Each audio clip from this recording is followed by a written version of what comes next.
Hello, good morning. Nag-love shout out sa lahat. Welcome back to my channel. Magluluto tayo ng isda.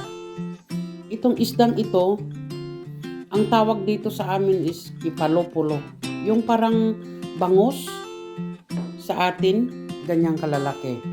O, ang ingredients lang naman natin na ilalagay is sili, red at saka green. Ito, manghang ito. Itong manghang. Ito naman ay hindi manghang pero pangpaamoy din ito. Ganda. Maglalagay lang tayo ng onion, garlic. Ito ang importante sa lahat. Loya, kamatis, at ito naman, wala akong fresh, kundi frozen na ito.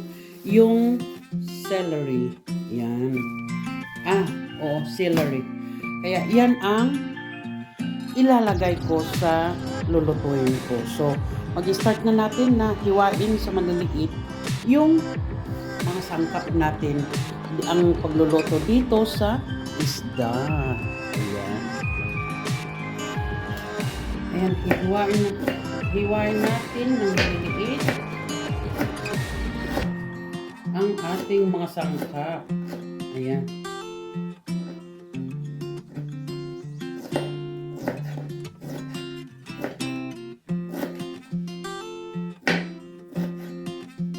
Ganyan lang pag ko.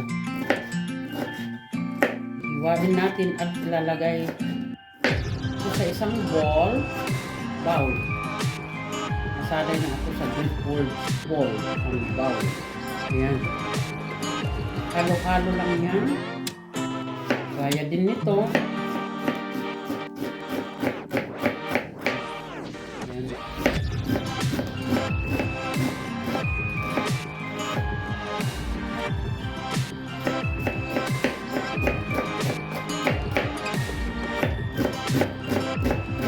Hiwain lang natin ng manipis.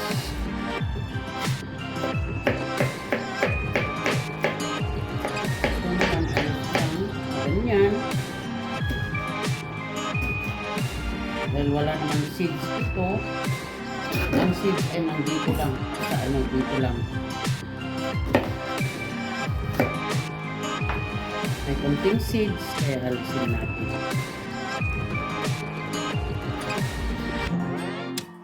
Ito, hindi ko nahihiwain ito, the way it is na ilalagay ko doon kasi baka masyadong manghang, hindi makakain si Mister.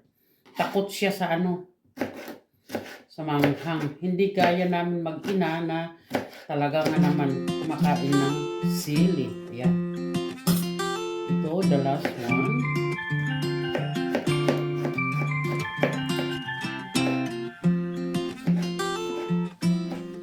Ayan. Ayan na guys. Ito. Ito na yung sangkap. Maglagay tayo ng black pepper, asin,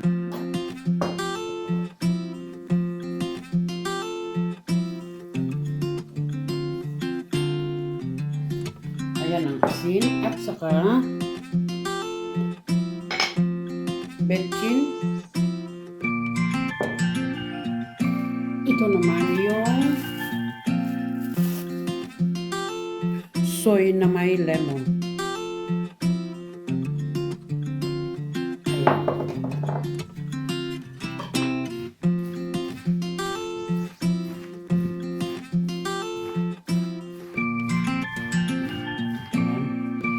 Mekos lang natin yan. Sarap ng amoy. Amoy pa lang, masasarapan na. Ilalagay natin dito sa loob.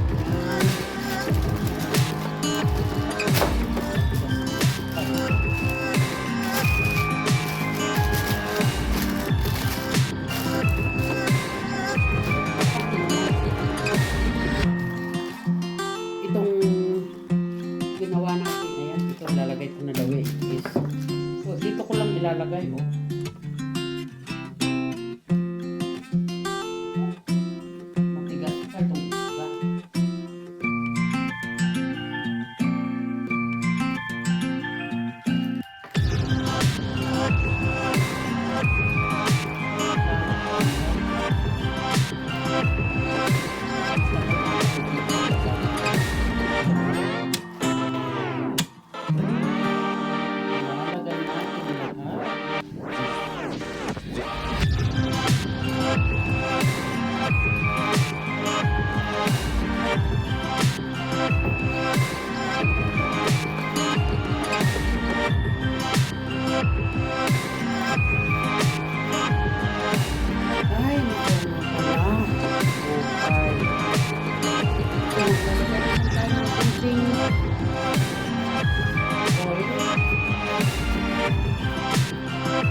Ayan.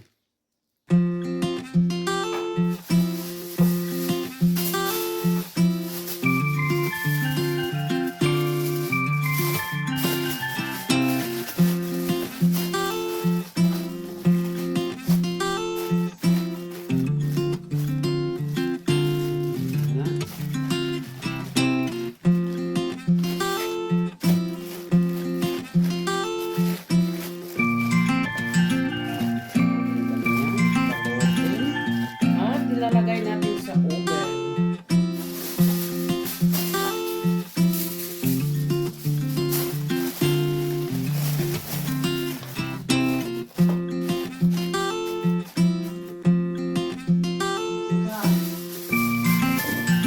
Ubos ng sanitas oil ko. Ayan. So, ready to bake for 1 hour. Ayan.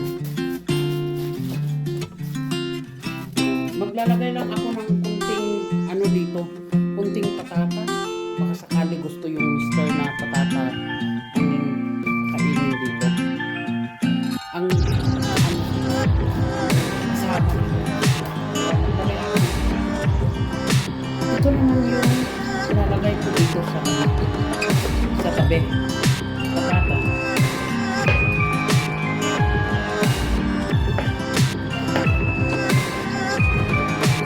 Ito yung kamote,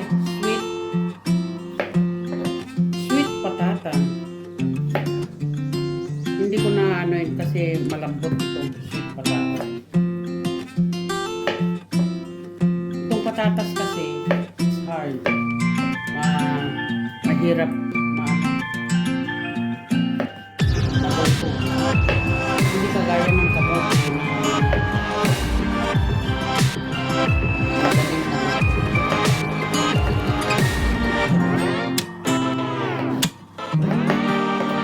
timplahin din natin ng asin.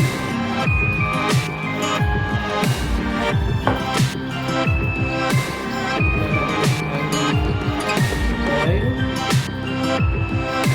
At herbs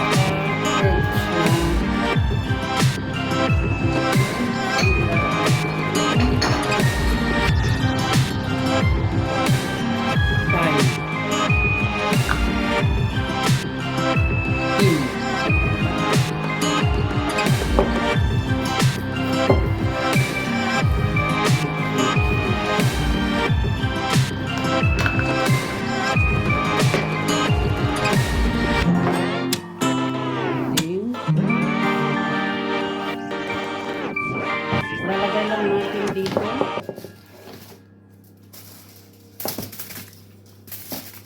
Ayan. At saka doon naman magkabilaan ba. Ayan.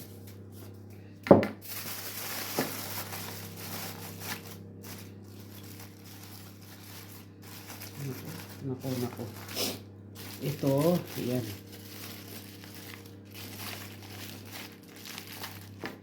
Ayan. So, ready to bake. Ayan. Ready na, guys. Ready to bake for 1.5 hours siguro ito. Kasi yung isda ay medyo matigas pa. Medyo galing kasi sa frozen. Last time na naisipan ko magluto. So, ayan. Ready na. Ito na guys ang kinalabasan ng aking fish. Oh. Pwede na. Pero, paanoin muna natin. Ibalik natin sa oven para iitim naman konti. Hindi yung white na ganyan lang. O, kita mo, walang tubig na nilagay. Kaya, ayan. Alisin ko na lang itong patata naman. Wow. So nice. So,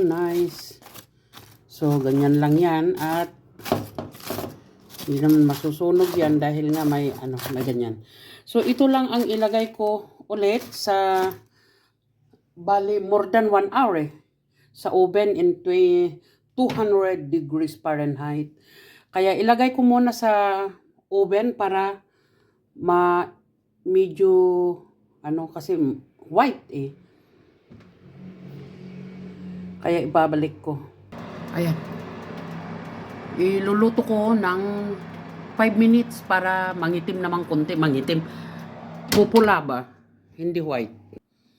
Ito na guys ang kinalabasan ng aking pag-oven na isda. At saka yun naman ang patatas. Yan ang sausawan. Now may lemon. Okay, mega love shout out everyone. Thank you for watching. Bye-bye you. Okay. Bye-bye. Oh, mainit-init pa yan. Masarap yan.